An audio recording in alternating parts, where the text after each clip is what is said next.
The movie kicks off at the China border, where a young woman named May strolls through a checkpoint with a bright lunchbox in hand. Later, she's back home in Hong Kong, unpacking it with care. She tosses most of the food, but keeps a weird orange blob, washes it in water, and chows down on it raw, like some kind of wild creature. Next morning, a faded TV star named Mrs. Lee shows up in May's neighborhood hunting for her house. After zigzagging through cramped streets, she finds it and steps inside. May, all smiles, teases her with a little game. Guess how old I am? Mrs. Lee squints, guesses 30, and May cracks up. Way off. I'm ancient. Everyone just calls me Aunt around here. Then the real story spills out. Mrs. Lee used to be a big deal, her beauty keeping her husband glued to her side.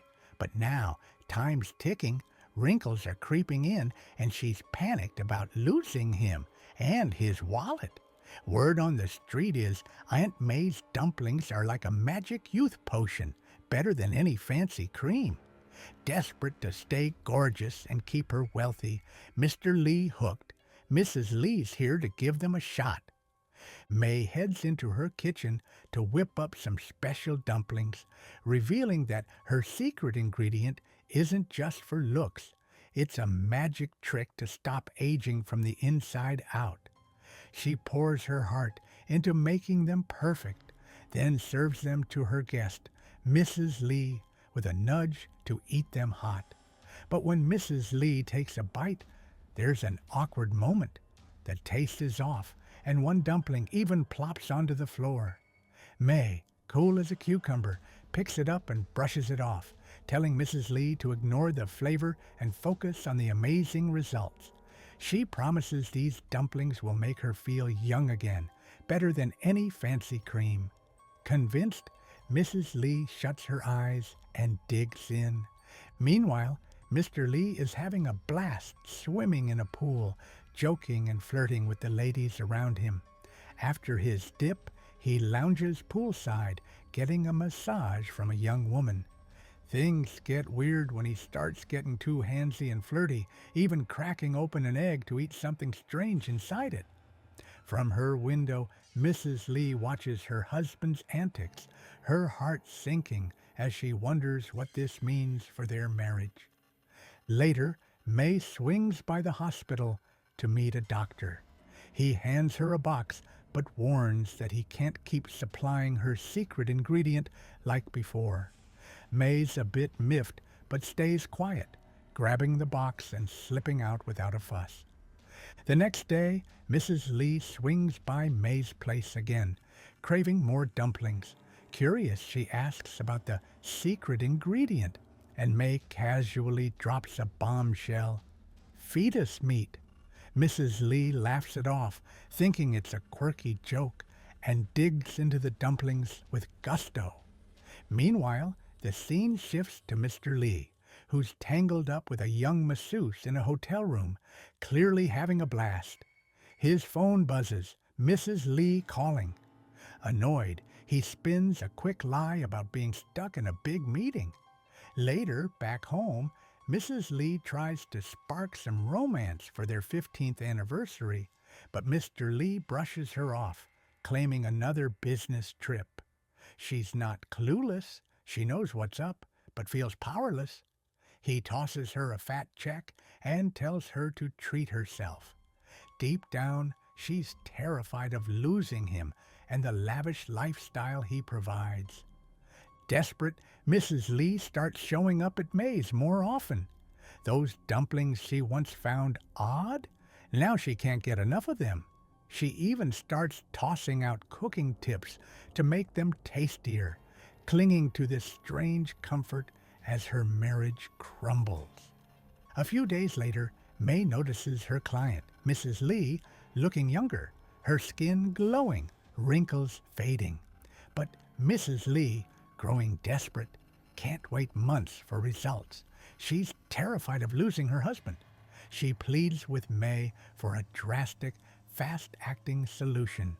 May suggests sticking with the dumplings for now, but promises to figure out something bolder. Soon after Mrs. Lee leaves, a middle-aged mom shows up with her young daughter, Kate. Word's gotten around that May was once a top-notch gynecologist in China, and the mom's desperate for help. Turns out Kate's 5 months pregnant by her own father. Her mom's dead set on ending the pregnancy, but can't afford a hospital. May refuses to step in, explaining Kate's too young and the baby's too far along. Instead, she points them to a shady, illegal clinic she's tied to, not as a doctor, but as a supplier. Here's the chilling twist. May's been getting unborn fetuses from that clinic, grinding their flesh into her dumplings. That's the gruesome secret behind her youth-boosting recipe. Meanwhile, Mrs. Lee plays detective and tracks her husband to a hotel he's been sneaking off to for his so-called business trip. Turns out he's been cozying up with a stunning young masseuse who slips into his room every night, flipping the "Do Not Disturb" sign like it's a secret code. Crushed by the betrayal, Mrs. Lee heads home with May for a raw, heart-to-heart chat. Over tea, they spill their guts about their rocky marriages. Mrs. Lee confesses she's desperate to have a baby but can't, and now her husband's chasing someone younger and prettier. She pleads with May again, "Please, find a way to turn back the clock for me. Fast." At the same time, Kate's situation is spiraling. She's noticeably pregnant now, and her mom's at May's doorstep every day, begging for a fix. The pressure's on, and the next day, May decides it's go time. In her cramped apartment, she rolls up her sleeves and performs a gutsy, no painkillers procedure on Kate. It's brutal, and Kate's left reeling, but May gets what she's after, a pure 5-month-old fetus, untouched by meds or anything else. Unlike the month-old ones she's used before, this one's her golden ticket. She's betting it'll supercharge her dumplings and deliver jaw-dropping results. The next day, Mrs. Lee swings by May's place, lured by the promise of magical dumplings that'll turn back the clock on her aging face. May heads to the kitchen and starts grinding up, brace yourself, a 5-month-old fetus. Mrs. Lee, curious, peeks in and nearly loses it when she sees the grisly truth. Freaked out, she bolts from the apartment. But as she hits the street, reality sinks in. Her looks are the glue keeping her fancy marriage and lifestyle together. Desperate, she turns back, watches May whip up the creepy dish, and digs in with a mix of dread and hope. A few hours later, it's like a miracle. Mrs. Lee feels peppy, bouncy, and young again. When she gets home, Mr. Lee can't stop gushing over her glow, and that night they reconnect in a way they haven't in ages. Meanwhile, poor Kate and her mom are on a bus heading home. Kate's bleeding badly after a botched abortion, and it's too much. She passes out, collapses on the road, and dies in her mom's arms, leaving her heartbroken. Mrs. Lee throws a party to show off her stunning, youthful glow, and her friends are instantly wowed. But the vibe sours fast when they wrinkle their noses at a nasty, fishy stench wafting from her. Mortified, she bolts to the bathroom, locks the door, and dials May in a panic, demanding to know what kind of fetus was in those last dumplings. She even threatens to call the cops if May doesn't fix it quick. Little does she know, Mr. Lee's ear is pressed to the door, catching every word. May, cool as ever, admits over the phone that the fetus came from an incestuous fling, but swears the smell will fade. Mrs. Lee's still fuming, but with no options. She distracts herself with old TV reruns. That night, Mr. Lee sneaks over to May's place, curious about her shady side hustle. She plays it off as just a dumpling shop, invites him in and starts cooking while casually chatting about cannibalism's golden days, famine survival, miracle cures, even soldiers feasting on their foes. She serves him a plate, and he digs in without a second thought, clearly intrigued by her vibe. May, sensing the spark, flirts hard, dropping the bombshell that she's 60 but looks half that thanks to her special recipe. Things heat up fast. Mr. Lee and May end up tangled in passion, ignoring a frantic call from Mrs. Lee begging for more dumplings. The next day, Mrs. Lee hits up a doctor about her odor issue, only to get a shrug and advice to stay home and eat better. On her way out, she spots her husband's young mistress, the masseuse, sporting a baby bump. Tailgating her, Mrs. Lee confirms it's Mr. Lee's kid.